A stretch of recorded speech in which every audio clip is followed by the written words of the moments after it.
আমাদের জাতীয় সঙ্গীত নেতা মন্ত্রীরা ভুল গায়। আমাদের জাতীয় সঙ্গীত ন্যাশনাল অ্যান্থেম জনগণ মন অধিনায়ক জয়, আপনি জানেন নেতা মন্ত্রীরা হামেশাই ভুল গাইছে। বন্দে মাতরম ভুল গাওয়া যাবে না, সঠিক গাইতে হবে। আসলে এরা যেমন জাতীয় সঙ্গীতের মর্মার্থ জানে না, এরা বন্দে মাতরমের মর্মার্থ জানে না, জানার চেষ্টা করে না, উপেক্ষা করতে চায়। আমার গায়ে কাঁটা দেয় জানেন তো। এই জয়ন্ত বাবু বলছিলেন, আপনিও বলছেন, সুন্দর করে যখন বন্দে মাতরমটা গাওয়া হয় এবং তার ব্যাখ্যা করা হয়, শরীরে কাঁটা দেয়, দেশকে ভালোবাসতে ইচ্ছে করে। আজও দেশকে ভালোবাসার মাসুল আপনাকে দিতে হয়েছে মাসুম সাহেব, এবং মানে একাধিকবার। আমি একটু এই জায়গা থেকে একটা বিষয় কয়েকদিন আগেই দেখছিলাম, এই আমাদের রাজ্যের নতুন মুখ্যমন্ত্রী যখন শপথ নিলেন, তিনি ভারত সেবাশ্রম সংঘে গিয়েছিলেন। আপনারও বেশ কিছু ছবি ভারত সেবাশ্রম সংঘে দেখলাম, সাধু মহারাজদের সঙ্গে আপনি গিয়েছিলেন, আপনি প্রথা ভাঙলেন। মানে এমনিতেই এই যে পণ্ডিত জয়ন্ত কুশারী কিছুক্ষণ আগে বলছিলেন, ডক্টর জয়ন্ত কুশারী বলছিলেন না যে অধর্ম কি, আপনার ওপর যে অত্যাচারটা হয়েছে বা মানে একেবারে চোখে পট্টি বেঁধে যে গোড়ামিটা করে আপনার ওপর অত্যাচার হয়েছে সেটাই অধর্ম, এবং সেটাকে বারবার আপনি ভাঙার চেষ্টা করেছেন। তার অন্যতম একটা দৃষ্টান্ত এই ভারত সেবাশ্রম সংঘে সাধু মহারাজদের সঙ্গে আপনার দেখা করা, তাদের সঙ্গে কথা বলা। তারা আপনাকে ঠিক কি বললেন, মানে তাদের সঙ্গে আপনার কি কথা হলো, একটু আমাদের সঙ্গে শেয়ার করতে পারেন?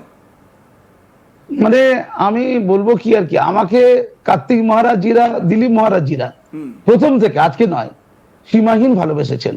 আমার বাড়িতে কার্তিক মহারাজজি কতবার এসেছেন, আমাকে আশীর্বাদ করেন, ফোন করেন, আমিও ফোন করি।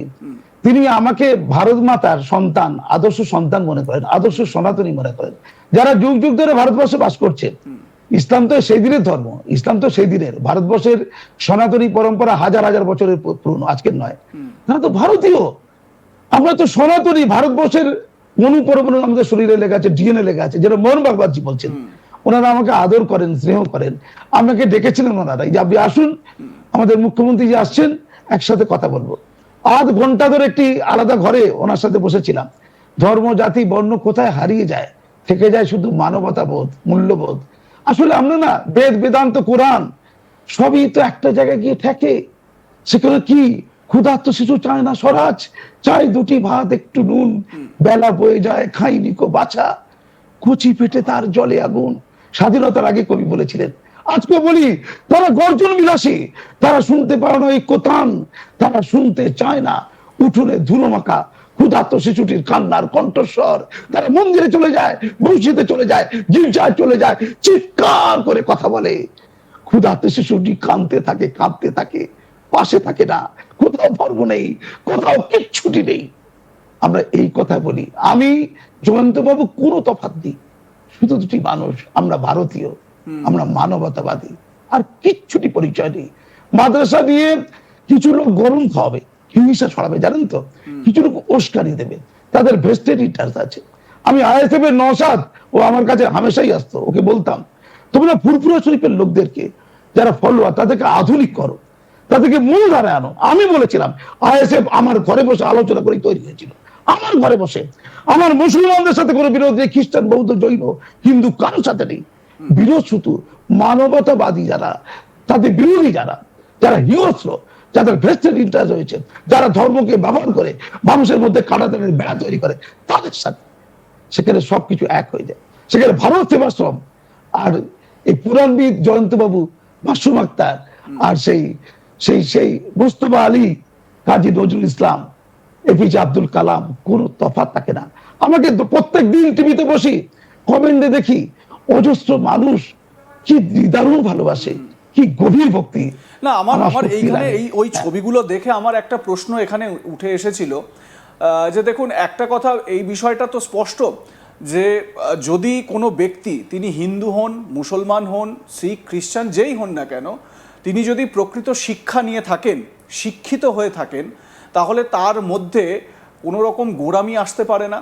প্রকৃত বিষয়, অরিজিনাল কি, সেটাকে জানার চেষ্টা করেন, যেটা আপনি সবসময় করে থাকেন। এবং আমার না সেই সময়, মানে ওই ভারত সেবাশ্রম সংঘে সাধুদের সঙ্গে, মহারাজদের সঙ্গে আপনার ছবিটা দেখে এটাই মনে হয়েছিল যে মানে গোঁড়া ইসলামী শক্তি আপনার ওপর অ্যাটাকটা করেছিল, আপনাকে মারধর করেছিল, তারা তো আবার মানে চিরবির করে উঠছে।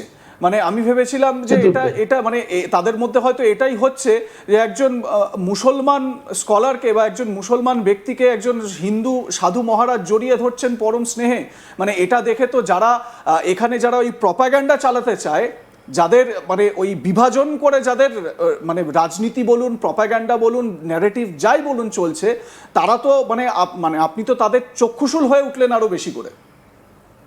না, আমি আপনাকে গুরুত্বপূর্ণ কথা বলি, ওরা তো মানব সেবা করে। ভারত সেবাশ্রম সংঘকে আমি মানব সেবক হিসেবে জানি, আর কিছু জানি না, ওইটুকুই জানি। কার্তিক মহারাজজির বেলডাগাতে যে স্কুল করেছেন, সেই স্কুলে 60% ছাত্রছাত্রী মুসলমান ধর্মাবলম্বী, মুসলমান তারা 60%, উনি তো মানব সেবা করেন। আমি আপনাকে একটা কথা বলি, আমি যাদবপুর বিশ্ববিদ্যালয়ের চ্যান্সেলর নমিনি 2025 সালে, 2 দশক পরে আরো আগে থেকে প্রথম রামনবমী আমার নেতৃত্ব হয়েছে, জানেন না, চ্যান্সেলর নমিনি হিসাবে। আমি প্রভিসিকে বলে, রাজ্যপালকে চিঠি করে, নিজে দাঁড়িয়ে থেকে প্রথম রামনবমী করেছি। কেন করেছি বলুন তো? যে একটা অংশের মানুষ তার রামকে শ্রদ্ধা করে, ভারতের বিপুল অংশের মানুষ। এখানে ইফতার পার্টি হবে, আর রামনবমী করতে দেবেন, এটা ভেদাভেদ, এটাকে দূর করতে হবে। তোমার আবেগ, তোমার বিশ্বাস তোমার কাছে থাক, তোমাকে এমন এক পরিস্থিতি তৈরি করতে হবে যাতে মানুষ বিভক্ত না হয়। কারণ দিনের শেষে একটা মানুষ যখন একটা মানুষের মাথায় লোহার রডটি মারে, তখন মানবতা ক্ষতিগ্রস্ত হয়। সে কোন ধর্মের, জাতির, কিচ্ছু তার মূল্য নেই। বারবার শ্রমিক ভট্টাচার্য যেটা বলছে, একটা বিরোধীদের গায়ে হাত না পড়ে, একটা বিরোধীদের ওই পার্টি অফিস না ভাঙা হয়, একটা মুসলমানকে শুধু মুসলমান বলে যেন অত্যাচারিত হতে না হয়, একজন যদি করে তাকে পার্টি থেকে এক মুহূর্তে বের করে দেবো। আমি পলিটিক্সের জায়গাটাতে একটু সরে আসছি। কাজী মাসুম আক্তার, আপনার কাছে আমার প্রশ্ন এটা যে মানে মানে যেখানে মুসলমান মানুষ বা মুসলিম সমাজে যে মানে লা ইলাহা ইল্লাল্লাহ মুহাম্মদ রাসূলুল্লাহ যেখানে এই স্লোগান বলা হয় বা এই বক্তব্য রাখা হয়, মানে আমি যতদূর জানি এখানে বলা হচ্ছে যে আল্লাহই হচ্ছেন একমাত্র ঈশ্বর, ওনাকে ছাড়া আর কেউ নেই। যিনি এই বক্তব্য বলছেন তিনি কি জয় শ্রীরাম বলতে পারেন সাইমালটেনিয়াসলি একইভাবে? আমি একটু, যেহেতু আপনি কিন্তু পুরো বিচক্ষণতার সঙ্গে বলবেন, আপনি পুরো মানে মানে অথেন্টিক একটা কথা বলবেন, আপনার কাছে আমার এই প্রশ্নটা রইল। আচ্ছা, বলি ইসলাম ধর্মের এটা হচ্ছে সেই মন্ত্র, যে মন্ত্র উচ্চারণ করে ইসলাম ধর্ম গ্রহণ করে লোক, যারা নব মুসলমান হয় আর কি, যারা জন্মান্তরের মুসলমান পৈতৃক সূত্রে, তাদের তো আর এটা নতুন করে বলা লাগে না। নামাজ পড়লে বা অন্য কিছু করলে প্রতিদিনই এই দোয়াটা থাকে, লা ইলাহা ইল্লাল্লাহু মুহাম্মাদুর রাসূলুল্লাহ। আমাদের মাননীয় বারবার করে বলতেন, তিনি বিশ্বাস করেন না, তিনি যোগদান করছেন ইসলামে, অথচ বলতেন।